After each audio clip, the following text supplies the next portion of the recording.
Alright everyone, welcome back to the channel. I am your Ice Dragon, Rayron VR, and welcome back to another day of the National Model Railroad Month for November 2023. So we're going to transition from the HO scale track work to the N scale track work. And to be honest, this track work when it comes to N scale, man, all you N scalers out there have it really good right now. I've said this from time and time again. N scale is doing a lot to advance the hobby. Definitely, I think surpassing HO scale, which it's always been a close competition between who is innovating, who is getting the next kind of generation into the hobby. And to be honest, as an HO model railroader, I am kind of jealous of what's coming out for N scale. And we got to talk about one particular company that's really taking the hobby to the next level, and that is KATO or KATO. Again, kind of another great debate in the hobby. But yeah, when it comes to N scale, you do have Pico, you do have Walthers, you do have Atlas that do track work for N scale. But when it comes to the N scale, me in particular, when it comes to the experience, I love KATO's Unitrack system. Now, it is very similar to the Bachmann Easy Track system, but I think it's just much more better built, much more thought out, and you can't talk about Unitrack without its pair partner, T-Track. So we'll talk about that here in a second. So again, when it comes to the KATO system, it is a snap together system, but what they do differently is when it comes to the little jointers. So they do have these little connectors that have the jointers attached to it, so that way you can easily snap in, snap out, and you don't have to worry about trying to align the rail joiners. You don't have to worry about losing the rail joiners that we typically see in HO Bachmann. And KATO just does a whole bunch of different things kind of interesting. Like they put the power cord connector underneath the track itself, and they have a lot of starter sets. It is ridiculous. The amount of variety that is out there. You've got American Railroad, you've got Japanese Railroad, and some European freight, but the variety when it comes to the KATO system is fantastic. And so I actually started, so kind of a little bit of history on how I got into N scale. N scale is something that I've been always fascinated about because I always like the idea of having a huge layout in a small confined space. But I never really got too much into it. Again, I come from an HO background. That's what my father kind of got me into. But when I was finally on my own doing a job essentially, and I had a little bit of disposable income, I actually started back in N scale because at the time I didn't have any of the HO items with me. And so this was my very first set. This was the CB&Q California Zephyr starter set, or the Streak starter, Silver Streak starter set. And when I got this, built the track, and saw the train going around in circles, it was like a kid in a candy store. It brought me back to when I got my first Bachmann Spectrum set for Christmas, and it was something truly special. Now at the time, T-Track really hadn't been a staple in the hobby yet, and I wasn't exposed to it. It really took me going to California and then also going to Texas to really starting to see just how big T-Track was actually being popular. And today it is becoming a global kind of staple within the culture of model railroading. It has been such a great design. And so let's go ahead and talk about it. So let's talk about T-Track. So we got T-Track, which comes from the N-Track organization, and there's a wide variety of modulars that you can build, and they basically snap in together.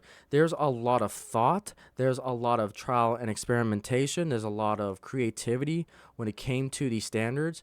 But what's so cool about it is that these particular T-Tracks, along with the KATO Unitrack system, allows you for just a wide variety of layouts and scenery.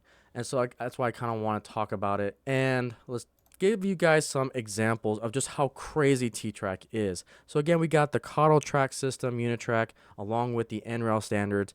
And you can just see, this is from my NMRA train show video, and I'll leave a link down below, but you can just see the amount of creativity that just went into these modulars. So you can see here, this is all one modular that goes on one side. Again, it kind of a reminiscence of bend track a little bit, because again, we talked about bend track, that you have the main line going in the opposite corners. So again, we go to that end rail, we can kind of see that the one piece or the horseshoe type of modular that we got here. So we see that here in the Harry Potter diorama, which is awesome. And again, this is Lego. This is the more smaller scale Lego, and we've got Hogwarts Castle on a T-Track modular. That's just how far this scale and this standard has come. And you can see that other T-Track modulars have a backing. Here's that horseshoe design. And it just keeps on going. Now, the beauty, again, about T-Track is that it's just a culture in itself. You know, HO really doesn't have much like this to go into the 100% fantasy realm of model railroading. But the culture and the community of NRail and T-Track has really stepped up their game and to show you what you can do with the hobby. And what's so cool about this is that you can actually have like one inside rail dedicated to DC, and then you could have your long main line here dedicated to DCC.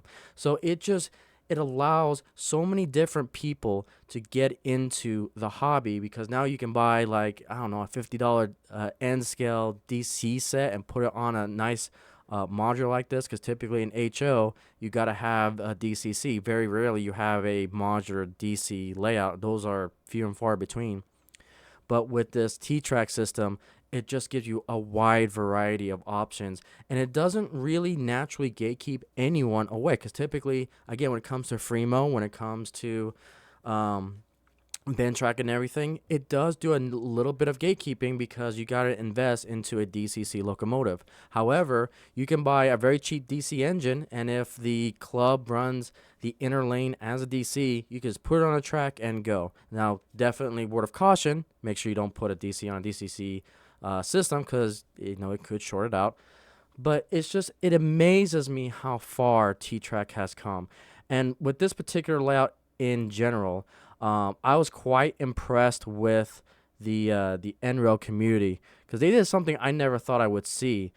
But they basically took, and I'm going to see if I can get it here in the video, but they went from T-Track to Fremont to, and I'm not going to be able to get it here, and that's Z-scale. Okay, so they basically took it from NRail to T-Track, and they basically combined the entire three formats into one giant layout. It is incredible. It's the first time they've ever done that, and they are just leaps and bounds ahead of HO scale. I hate to admit it, because again, I'm an HO guy, but seeing what T-Track and N scalers are doing with that scale, it's a great time to be an N scaler. Like, and this is what's really kind of driving me to say that if you want to get into this hobby, I think start with N scale. Look and see if you can deal with the smaller scale, but look at T-Track. Look how much you can fit in a small space.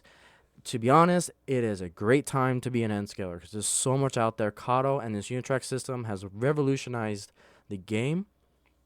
And what's great about this is that you can easily convert this to DCC. Just like how you can do it from like a DC Bachmann Easy Track to a DCC, you just convert the wires and you'll be good to go. But again, the KATO, if you're N scale, I always 100% recommend the KATO system.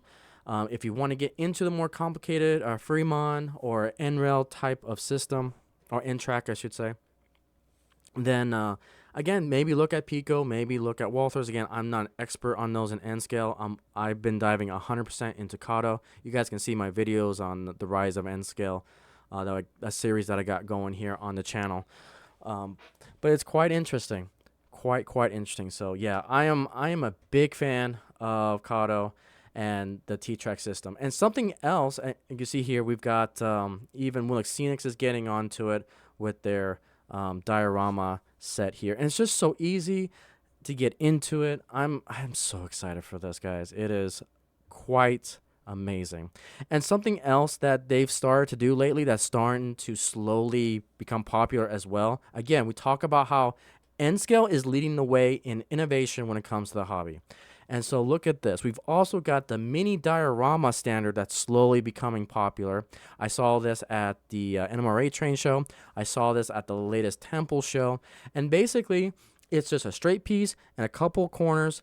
and very simple, like island scenery modulars. It's very simple, very to the point, but it gets people into the hobby. And I'm starting to see a lot of people do this as contests for those younger modelers getting into the hobby as well. So again, N-Scale is just leading the way when it comes to innovation in the hobby, and I'm excited to see where they go.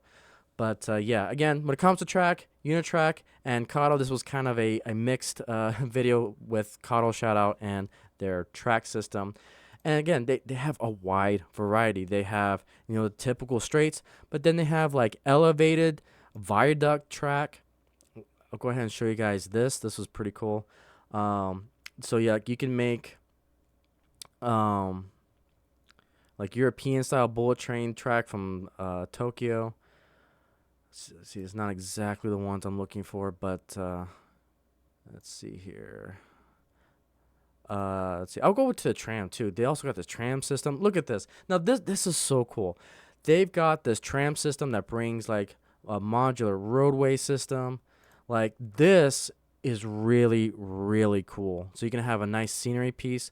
Again, going back to the modulars of, I'm gonna see if I can actually find it. When we were at the National Train Show, again, I'll leave the links down below. They had KATO was there, and they kind of really put this on display. So let me go ahead and go back to the Texas NMRA Train Show here, and then we'll try to find KATO. But man, it was simply amazing what they had. Let's see if I can find. Okay, here we go. So we talk about what we can do with the KATO track.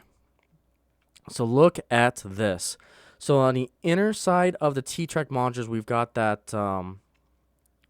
that track here. What was it? The let's see, the Unitram. The Unitram system is what they called it. So they got the Unitram system here. You got the city in the center, and then you've got the KATO Unitrack on the outer end. And then they got the simple KATO double track that connects together. Again, this is something I haven't seen anyone else do. So you got the snap together for a double mainline track. So again, something I've never seen before, and it's quite innovative because even in HO scale, we don't have anything like this. Now I know KATO does have their Unitrack system in HO, but it's not superior to the N scale. Like N scale is leading the way. I cannot stress that enough. So again, you can see just how far you can take N scale to a whole new level. And if you don't want scenery, look at this. You got this double mainline track here. They even have some signals. Look at that. I missed that the first time I recorded this. But yeah, you got that double track main going all the way through, the double track crossing. And again, it just makes it look so much better for a tabletop layout. And then you got the HO scale. But yeah, again, KATO, man, what a time to be alive when it comes to N scale. So yeah, again, this is kind of like a little bit of a showcase for KATO and for the Unitrack system, but it is a staple in the hobby. It is a staple for N scale, and they are definitely leading the way. I cannot emphasize that enough. But with it, guys, let me know what you think down below. Are you invested in the KATO Unitrack system? Have you played with it? Are you enjoying it? Let me know down below, and I'll see you guys on the next video.